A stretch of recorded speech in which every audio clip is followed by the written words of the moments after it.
ಪರಿಶ್ರಮದಿಂದ ಇದನ್ನ ಇನ್ನೂ ಉಳಿಸ್ಕೊಳ್ಳೋದಕ್ಕೆ ಆಗ್ತಿದೆ ನಮ್ಮ ಕೈನಲ್ಲಿ. ಇದು ಯಾವುದೇ ಲಾಭ ಇಲ್ದಲೇ ಸ್ವಂತ ಅವ್ರಿಗೆ ಲಾಭ ಮಾಡ್ಕೊಳ್ದಲೇ ಅವರೇ ತ್ಯಾಗಮೂರ್ತಿಯಾಗಿ ನಿಂತ್ಕೊಂಡು ಇದನ್ನ ಕಾಪಾಡ್ತಿದ್ದಾರೆ.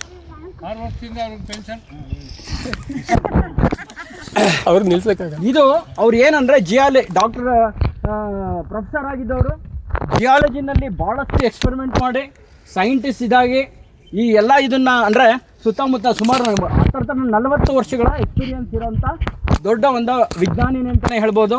ಈ ನಮ್ಮ ಬೆಂಗಳೂರು ಭಾಗ ಏನು ಒಂದು ಈ ಶಿಲಾಗಳದ್ದು ಬಗ್ಗೆ ಇದೆ, ಭೂಮಿ ಬಗ್ಗೆ ಇದೆ, ಆಮೇಲೆ ಬಯೋ ಬಗ್ಗೆ ಇದೆ, ಭಾಳ ತಿಳ್ಕೊಂಡಿರೋಂಥ ವ್ಯಕ್ತಿ. ಅವ್ರದ್ದು ಅಧ್ಯಕ್ಷತೆಯಲ್ಲಿ ಅವ್ರದ್ದು ಒಂದು ಶ್ರಮದಿಂದ ಇದಿದೆ.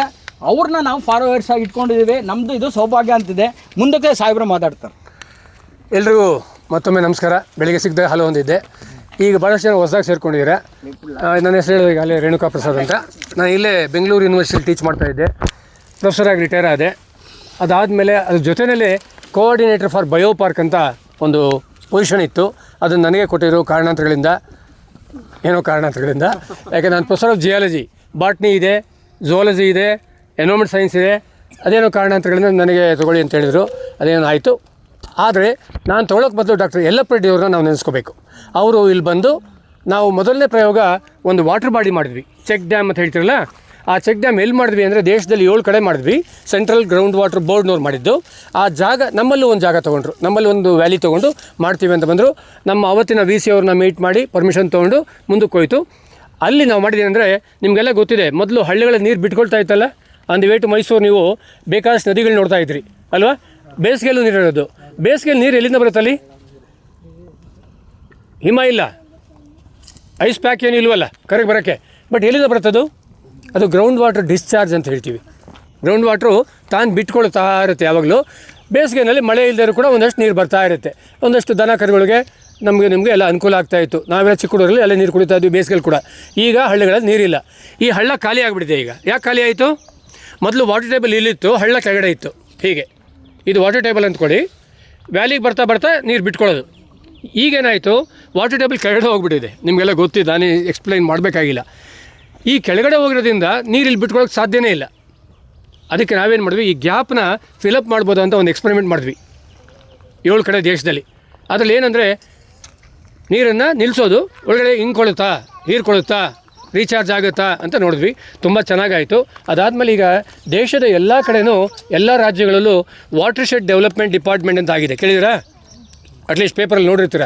ಅವ್ರ ಕೆಲಸ ಹಳ್ಳಿಗಳಲ್ಲಿ ಚೆಕ್ ಡ್ಯಾಮ್ ಮಾಡೋದು, ಕಟ್ಟೆಗಳು ಕಟ್ಟೋದು ಅದನ್ನು ಮಾಡ್ತಿದ್ದಾರೆ. ಕೆಲಸ ಆಗ್ತಾಯಿದೆ.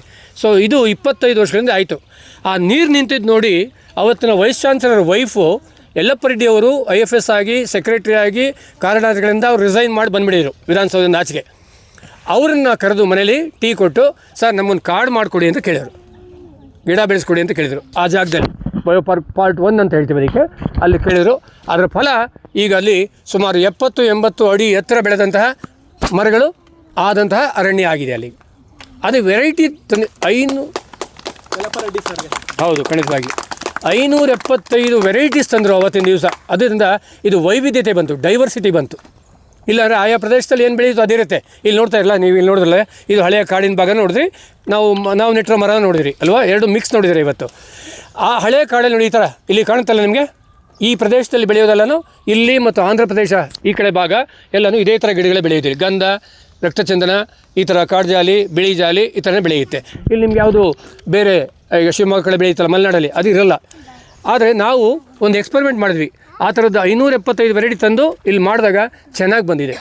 ಯಲ್ಲಪ್ಪ ರೆಡ್ಡಿ ಅವ್ರನ್ನ ನಿಜವಾಗಿ ನೆನೆಸ್ಕೋಬೇಕು. ಈಗಾಗಲೇ ಚಪ್ಪಾಳೆ ಹೊಡಿಸಿದ್ದಾರೆ, ಮತ್ತೊಂದು ಸಲ ಬೇಡ. ಅದಾದಮೇಲೆ ಒಂದಷ್ಟು ದಿವಸ ಸುಮ್ಮನೆ ಇದ್ವಿ.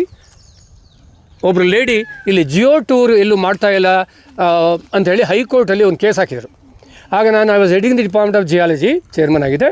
ಹಾಗೆ ನನ್ನನ್ನು ಕರೆದ್ರು, ಒಂದು ಪ್ರೆಸೆಂಟೇಷನ್ ತೊಗೊಂಡ್ರು ಜಡ್ಜು, ನೀವೊಂದು ಮಾಡಿಕೊಡಿ ಅಂದರು. ಹಾಗಾಗಿ ಇಲ್ಲಿರೋ ಗುಡ್ಡುಗಳನ್ನೆಲ್ಲ ಆರಿಸ್ಕೊಂಡು 6 ಗುಡ್ಡುಗಳನ್ನ ಆರಿಸ್ಕೊಂಡಿದ್ದೀನಿ. ಜಿಯೋ ಪಾರ್ಕ್ 1, 2, 3, 4, 5, 6 ಅಂತ. ನೀವು ಈ ಎಂಡಲ್ಲಿ ಜಿಯೋ 6 ಇದೆ, ಜಿಯೋ ಪಾರ್ಕ್ 6ಅಲ್ಲಿ ಕೂತಿದ್ದೀರಾ. ಮೈಸೂರು ರೋಡ್ ಎಂಡ್ಗೆ ಹೋದರೆ ಜಿಯೋ ಪಾರ್ಕ್ 1 ಬರುತ್ತೆ. ಅಂದರೆ ಆ ರಿಡ್ಜಸ್ನೇ ಎಲ್ಲೆಲ್ಲಿ ಎಕ್ಸ್ಪೋಜರ್ ಇದೆಯೋ ಅದು ತೊಗೊಳ್ಳೋದು. ಈಗ ಇಲ್ಲಿಗೆ ಬರೋಣ. ಇದು ಒಂದು ಸ್ವಲ್ಪ ಪೀಠಿಗೆ ನಿಮಗೆಲ್ಲ ಹೊಸದಾಗಿ ಬಂದಿರೋದ್ರಿಂದ ಇಲ್ಲಿ ಏನೇನಿದೆ ಅಂತ. ಹಾಗೆಯೇ ಗಿಡ ಬೆಳೆಯೋಕ್ಕೆ ಶುರು ಮಾಡಿದ್ಮೇಲೆ ನಾನು ಹಲವು ರೀತಿಯ ಗಿಡಗಳನ್ನು ಅರಣ್ಯನ ಮಾಡಬೇಕು ಅಂತ ತೀರ್ಮಾನ ಮಾಡಿದೆ.